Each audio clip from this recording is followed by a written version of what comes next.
ओम शांति। आज 21 तारीख की मुरली है। मीठे प्यारे प्राणेश्वर प्रिय पिता कहते हैं, मीठे बच्चे, बाप की याद में रहना यह बहुत मीठी मिठाई है जो दूसरों को भी बांटते रहो, अर्थात अल्प और बे का परिचय देते रहो।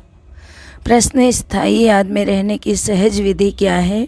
उत्तर, स्थायी याद में रहना है तो देह से देह के जो भी संबंध हैं उन सबको भूलो। चलते फिरते उठते बैठते याद में रहने का अभ्यास करो। अगर योग में बैठते लाल बत्ती भी याद आई तो योग टूट जाएगा, स्थायी याद रह नहीं सकेगी। जो कहते हैं कोई खास बैठकर योग कराए, उनका योग भी लग नहीं सकता है। गीत है रात के राही थक मत जाना, सुबह की मंजिल दूर नहीं। ओम शांति, ओम शांति। अभी यह हुई योग की बात, क्योंकि अभी है रात। रात कहा जाता है कलयुग को, दिन कहा जाता है सतयुग को। तुम अभी कलयुग रूपी रात से सतयुग रूपी दिन में जाते हो, इसीलिए रात को भूल दिन को याद करते हो। नरक से बुद्धि को हटाना है। बुद्धि कहती है बरोबर यह नरक है, और किसी की भी बुद्धि नहीं कहती है।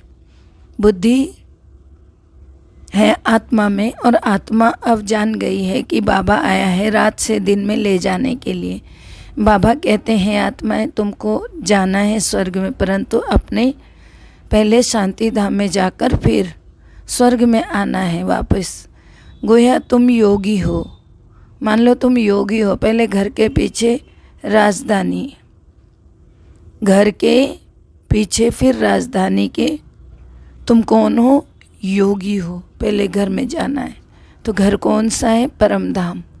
अब मृत्युलोक अर्थात रात पूरी होने को है, अब जाना है दिन में। इसको ईश्वरीय योग कहा जाता है। ईश्वर निराकार हमको योग सिखलाते हैं, अथवा हम आत्माओं की सगाई कराते हैं। यह है रूहानी योग, वह है जिस्मानी। तुम बच्चों को एक जगह बैठकर योग नहीं लगाना है। वह तो मनुष्य जैसे खुद बैठते हैं वैसे सबको बैठक सिखाते हैं। यहाँ तुमको बैठक नहीं सिखाया जाता है। हाँ, सभा में कायदेशीर बैठना है, बाकी योग में तो कैसे भी बैठे, चलते फिरते सोते भी लग सकता है योग। आर्टिस्ट योग में रहकर चित्र बना सकते हैं। शिव बाबा जिनसे योग लगाते हैं उनका चित्र बनाते हैं। जानते हैं ना, हमारा बाबा निराकारी दुनिया परम धाम में रहते हैं। यह भी तो यहाँ वहीं के रहवासी हैं ना। तो हम आत्माओं को जाना है, यह बुद्धि में चलते फिरते रहना चाहिए। ऐसे नहीं कि मुझे तपस्या में बिठाओ, योग कराओ, कहना भी रॉन्ग है। बुद्धू ऐसे कहेंगे। बच्चे लौकिक बाप को खास बैठकर याद करते हैं। क्या बाबा बाबा करते ही रहते हैं? क्या याद करते हैं? बाबा बाबा, कभी भूलते ही नहीं। तो बाबा कहते हैं छोटे बच्चे और ही जास्ती याद करते हैं, मुख चलता ही रहता है।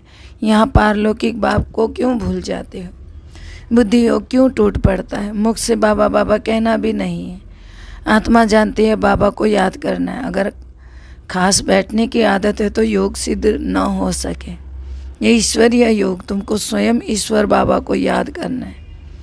ये ईश्वरीय योग है, तुमको स्वयं ईश्वरीय बाबा सिखला रहे हैं। फिर याद किसको करना है? ईश्वर को ही करना है। योगेश्वर कहते हो ना, तुमको ईश्वर ने योग सिखलाया है कि मुझ बाप को याद करो। ऐसे नहीं कि जब मुझे दीदी योग में बैठाती है तो मज़ा आता है। उनका योग कब अस्थाई नहीं रह सकेगा। यदि ऐसा है तो समझो हार्ट फेल की तकलीफ़ हो जाती है तो उस समय कोई योग में बिठाएगा क्या? कि अपनी बुद्धि से बाबा को याद करना पड़ेगा। मनुष्य जो भी योग सिखलाते हैं वह तो रॉन्ग ही है। योगी कोई भी इस दुनिया में है नहीं। यूँ तो किसको भी याद करो वह भी योग हुआ। आम अच्छा लगता है तो उससे भी योग लग जाता है कि आम पे योग लग गया आम के साथ। लाल बत्ती अच्छी लगती है तो वही याद आएगी, उनसे भी योग हुआ। परंतु यहाँ तो देह से ही देह के जो भी कुछ संबंध है, जो चीज़ें, उन सबको भूलकर केवल एक बाप के साथ योग लगाना है। उसको मन से समझ कर, पहचान कर उनसे हमारा लगाव ऑटोमेटिक टिका रहे, उसको कहते हैं योग। तुम्हारा कल्याण होगा और तुम विक्रमाजीत बन जाएंगे। बाप ही आकर सदगति का रास्ता बताते हैं। बाप के बिगैर कोई सदगति दे ना सके। बाकी सभी दुर्गति का रास्ता बताने वाले स्वर्ग कहा जाता है सदगति को, और मुक्ति धाम को। जहाँ हम आत्माएं रहती हैं वहाँ है घर। इस समय सभी को दुर्गति में पहुँचाने वाली है मनुष्य मत। निराकार बाप आकर सदगति देते हैं, फिर आधा कल्प हम सदगति में रहते हैं। वहाँ भगवान से मिलने व मुक्ति, जीवन मुक्ति पाने के लिए दर दर भटकते नहीं हैं। जब रावण राज्य शुरू होता है तब दर दर भटकना, ढूंढना शुरू करते हैं, क्योंकि हम गिरने लग पड़ते हैं। भक्ति को भी शुरू होना ही है। तुम जानते हो अभी हम शरीर को छोड़कर शिवालय में जाएंगे। सतयुग है बेहद का शिवालय, इस समय वैश्यालय है। यह बातें याद करनी पड़ती हैं। शिव बाबा को याद नहीं करेंगे तो योगी नहीं भोगी ठहरा। शिव बाबा को याद नहीं करेंगे तो योगी नहीं भोगी ठहरा, बाबा ने कहा। तुम किसको सुनने के लिए कहते हो तो कहते हैं हम 2 वचन सुनेंगे। अब 2 वचन तो बहुत नामी ग्रामी है। मनमना भवा मध्याजी भवा। मध्याजी भवा, मुझे याद करो और वर्षे को याद करो। इन 2 वचनों से ही जीवन मुक्ति मिलती है। बाप कहते हैं मुझे याद करो तो निरोगी बनेंगे, और चक्र को याद करेंगे तो धनवान बनेंगे। 2 वचन से तुम एवर हेल्दी एवर वेल्दी बन जाते हो। अगर राइट बात है तो उस पर चलना पड़े, नहीं तो कहते हैं ना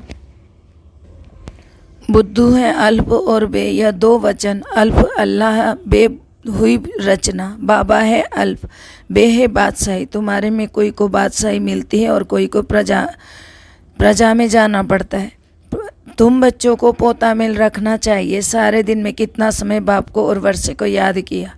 यह श्रीमत बाप ही देते हैं। आत्माओं को बाप सिखलाते हैं। मनुष्य धन के लिए कितना माथा मारते रहते। धन तो ब्रह्मा के पास भी बहुत था। जब देखा कि अल्प से बादशाही मिलती, अर्थात भगवान से हमें जन्मों जन्म की बादशाही मिलती है, तो धन क्या करेंगे, क्यों ना सब कुछ अल्प के हवाले कर बादशाही लेवें। तो बाबा ने तो इस पर एक गीत भी बनाया, अल्प को अल्लाह मिला, बे को बादशाही मिली। उस समय बुद्धि में आया हमको विष्णु चतुर्भुज बनना है, तो ब्रह्मा बाबा ने यह गीत गाया और बनाया। तो हम इस धन को क्या करेंगे, बस बाबा ने बुद्धि का ताला खोल दिया। यह साकार बाबा तो धन कमाने में बहुत बिजी था, ब्रह्मा बाबा। जबकि राजाई मिलती है तो गदाई काम क्यों करे। फिर उन्होंने बाबा से जुड़ने से क्या करा, बाबा भूख तो नहीं मरने देगा, तो फिर भी उन्होंने सारे कार्य छोड़ दिया। भूखा तो नहीं मरा ना। बाबा के पास जो आते हैं उनकी बहुत अच्छी पालना होती है। घर में भूख मरते होंगे। यहाँ तो जो श्रीमत पर चलते हैं उनको बाबा भी बहुत अच्छी मदद करते हैं। बाबा कहते हैं सबको रास्ता बताओ कि बेहद के बाप को याद करो और चक्र की नॉलेज को याद करो, तो तुम्हारा बेड़ा पार हो जाएगा। खिवैया आया है बेड़ा पार करने, तब तो गाते हैं ना पतित पावन खिवैया, परंतु याद किसको करना है यह किसी को भी मालूम नहीं है, क्योंकि सर्वव्यापी कह दिया है। एक ही शिव के चित्र को कहते हैं भगवान। फिर लक्ष्मी नारायण या ब्रह्मा विष्णु शंकर को भी भगवान कहते हैं। क्यों कहते हैं, अगर सभी बाप बन जाए तो वर्षा भी कौन देगा। फिर सर्वव्यापी कहने से तो न देने वाला रहा न लेने वाला। लिखा हुआ है ना, ब्रह्मा द्वारा स्थापना ऊपर में शिव खड़ा है, शिव बाबा द्वारा देवता बनाते हैं, तो ब्रह्मा भी देवता बनेंगे। यह काम एक बाप का ही है, उनकी ही महिमा है। एक ओमकार अकाल मूर्त, आत्मा काल मूर्त होती है, उनको काल खाते नहीं, तो बाबा भी अकाल मूर्त है। शरीर तो सबके खत्म हो जाते हैं, आत्मा को कभी काल नहीं खाता है। वहाँ काले मृत्यु कभी होती नहीं है। समझते हमको एक शरीर छोड़कर दूसरा चेंज करना है। स्वर्ग में है तो फिर पुनर्जन्म भी स्वर्ग में ही होगा। यहाँ तो देखो सब नरकवासी हैं। कहते हैं ना फलाना स्वर्ग पधारा, पर जाता तो कोई भी नहीं है, तो नरक में ज़रूर।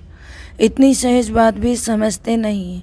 सन्यासी भी नहीं जानते, वह तो ज्योति ज्योत में समाया कह देते हैं। भारतवासी भगत भगवान को याद करते हैं। गृहस्थी भगत हैं क्योंकि भक्ति प्रवृत्ति मार्ग वालों के लिए होती है। वह तो है तत्वज्ञानी। समझते हैं हम तो तत्व से योग लगाकर लीन हो जाएंगे। वह तो आत्मा को विनाशी मानते हैं, सत्य का बोल नहीं सकते हैं। सत्य एक परमात्मा, तुमको अभी सत्य का संग है, तो बाकी सब झूठ हुए ना। कलयुग में तो सत्य बोलने वाला कोई मनुष्य होता ही नहीं। रचयिता और रचना के बारे में कोई भी सत्य नहीं बोलता। बाप कहते हैं अभी मैं तुमको सभी शास्त्रों का सार बतलाता हूँ। मुख्य जो गीता है उसमें भी परमात्मा के बदले मनुष्य का नाम डाल दिया है, जबकि कृष्ण इस समय सांवरा है। अब कृष्ण का भी ऐसा चित्र बनाए जो मनुष्य समझे डबल शेड दे, एक तरफ सांवरे का शेड, दूसरी तरफ गोरे का शेड, तो उन पर समझाया जाए कि काम चिता पर बैठने से काला बन जाते हैं, फिर ज्ञान चिता पर बैठने से गोरा बन जाते हैं। तो बाबा कहते हैं निवृत्ति और प्रवृत्ति दोनों ही मार्ग दिखाना है। आयरन एज फिर गोल्डन एज बनती है, तो गोल्डन एज के बाद फिर सिल्वर एज, कॉपर एज होती है। तो आत्मा कहती है पहले काम चिता पर थी मैं, अब मैं ज्ञान चिता पर बैठी हूँ। अब तुम बच्चे जानते हो हम पतित से क्या बन रहे हैं, परिस्तानी पावन बन रहे। योग में रहकर तुम कोई भी चीज़ बनाओ तो कभी खराब नहीं होगी। बुद्धि ठीक रहने से मदद मिलती है, लेकिन मुश्किल है। बाबा कहते हैं हम भी भूल जाते हैं, बहुत तिरकनबाजी है। बड़ा अच्छा अभ्यास चाहिए, स्थायी याद ठहर नहीं सकती। चलते फिरते याद में रहने का अभ्यास करना है। याद तो कहाँ भी कर सकते हो, याद से बल मिलता है। इस समय सच्चा योग कोई भी जानते ही नहीं। बाप के सिवाय जो भी योग लगाना सिखाते हैं वह रॉन्ग ही सिखाते हैं। भगवान ने जब योग सिखलाया तो स्वर्ग बन गया, मनुष्य ने जब योग सिखलाया तो स्वर्ग से नरक बन गया। कोई भी उल्टी चलन थोड़ी चलते हैं तो बुद्धि का ताला बंद हो जाता है। 10-15 मिनट भी याद में नहीं रह सकते। नहीं तो बूढ़ियों के लिए, बच्चों के लिए, बीमारों के लिए बहुत सहज है, बहुत अच्छी मिठाई है। बल गूंगा बहरा हो वह भी इशारों से समझ सकते हैं। बाप को याद करो तो यह वर्षा मिलेगा। कोई भी आए तो बोलो हम आपको रास्ता बताते हैं। बेहद के बाप से, स्वर्ग के रचयिता से स्वर्ग का सदा सुख का वर्षा कैसे मिलता है। ये छोटी छोटी चिटकियाँ पर्चे बांटते रहना चाहिए। दिल में बहुत उमंग रहना चाहिए। कोई भी धर्म वाला आए तो हम ऐसे समझाएं। बाप कहते हैं यह देह के सब धर्म छोड़ मुझे याद करो, विकर्म विनाश होंगे। जब कोई धर्म वाला आए कैसे समझाना है, क्या करना है, बाबा सब बातें समझा रहे हैं ना। देखो सारी बातों को छोड़ के शिव बाबा को याद करेंगे तो सब समझाना भी आएगा और विकर्म भी विनाश होंगे, तो मेरे पास चले आएंगे। बाबा कह रहे हैं पहले पहले यह निश्चय करो, फिर दूसरी बातें तब तक आगे बढ़ना ही नहीं है। अपने को आत्मा समझ बाप को याद करो, बस यह सबसे पहले फर्स्ट क्लास बात है। सिर्फ 2 अक्षर हैं, अल्फ और बे, बाप और वर्षा। बाप और वर्षा, बादशाही और भगवान, दोनों को याद रखो। अच्छा, मीठे मीठे सिकिला दे बच्चों प्रति माता पिता बाप दादा का याद प्यार और गुड मॉर्निंग। रूहानी बाप की रूहानी बच्चों को नमस्ते। हम रूहानी बच्चों की रूहानी बाप दादा को दिल व जान से, सिकवा प्रेम से याद प्यार, नमस्कार, good morning, diamond morning, Om Shanti. शुक्रिया बाबा, शुक्रिया। धारणा है पहला, अपना सब कुछ अल्प के हवाले करके बे अर्थात बादशाही लेनी है। पोता मिल रखना है कि बाप और वर्षे की कितने समय याद रही। कोई भी उल्टी चलन नहीं चलनी है। स्थायी याद में रहने का अभ्यास करना है। मीठे प्यारे बाबा का वरदान है, सर्वशक्तियों द्वारा हर कंप्लेंट को समाप्त कर कंप्लीट बनने वाले शक्तिशाली आत्मा भव। सर्वशक्तियों द्वारा हर कंप्लेंट को समाप्त कर कंप्लीट बनने वाले शक्तिशाली आत्मा भव। अंदर में अगर कोई भी कमी है तो उसके कारण को समझकर निवारण करो, क्योंकि माया का नियम है कि जो कमजोरी आप में होगी उसी कमजोरी के द्वारा वह आपको मायाजित बनने नहीं देगी। माया उसी कमजोरी का लाभ उठाएगी और अंत समय में वही कमजोरी धोखा देगी। इसलिए सर्वशक्तियों का स्टॉक जमा करके शक्तिशाली आत्मा बनो। योग के प्रयोग द्वारा हर कंप्लेंट को समाप्त करके कंप्लीट बन जाओ। यही स्लोगन याद रहे, अब नहीं तो कब नहीं। स्लोगन है, शांति और धैर्यता की शक्ति से विघ्नों को समाप्त करने वाले ही विघ्न विनाशक है। मातेश्वरी जी के अनमोल महावाक्य अपना असली लक्ष्य क्या है।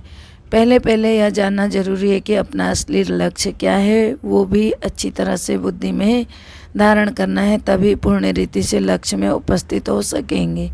अपना असली लक्ष्य, मैं आत्मा परमात्मा की संतान हूँ, असल में मैं कर्मातीत हूँ, फिर मैं अपने आप को भूलने से कर्म बंधन में आ गई हूँ। अब फिर से वो याद आने से, इस ईश्वरीय योग में रहने से अपने किए हुए विकर्म विनाश कर रहे हैं। तो अपना लक्ष्य हुआ, मैं आत्मा परमात्मा की संतान हूँ। बाकी कोई अपने को हम सो देवता समझ उस लक्ष्य में स्थित रहेंगे तो फिर जो परमात्मा की शक्ति है वो मिल नहीं सकेगी, और ना फिर तुम्हारे जीवन मुक्त देवी देवता पद पाएंगे। तो इस लक्ष्य में रहने से वह ताकत मिल जाती है। अब यह जो मनुष्य चाहते हैं कि हमको सुख शांति पवित्रता चाहिए, वो भी जब पूर्ण योग होगा तभी प्राप्ति होगी। बाकी देवता पद तो अपनी भविष्य प्रारब्ध है, अब पुरुषार्थ ही अलग है और अपनी प्रारब्ध भी अलग है, तो ये लक्ष्य भी अलग है। अपने को इस लक्ष्य में नहीं रहना है कि मैं पवित्र आत्मा आखिरीन परमात्मा बन जाऊंगी, नहीं, परंतु हमको परमात्मा के साथ योग लगाए पवित्र आत्मा बनना है। बाकी आत्मा को कोई परमात्मा नहीं बनना है। अच्छा, ओम शांति। सबका भला हो, सब सुख पाएं, सब परमात्मा से जुड़ जाएं, अंत समय में अपना जीवन सफल बनाएं, मुक्ति जीवन मुक्ति को पाएं, सबकी मनोकामना पूर्ण हो जाए। ओम शांति।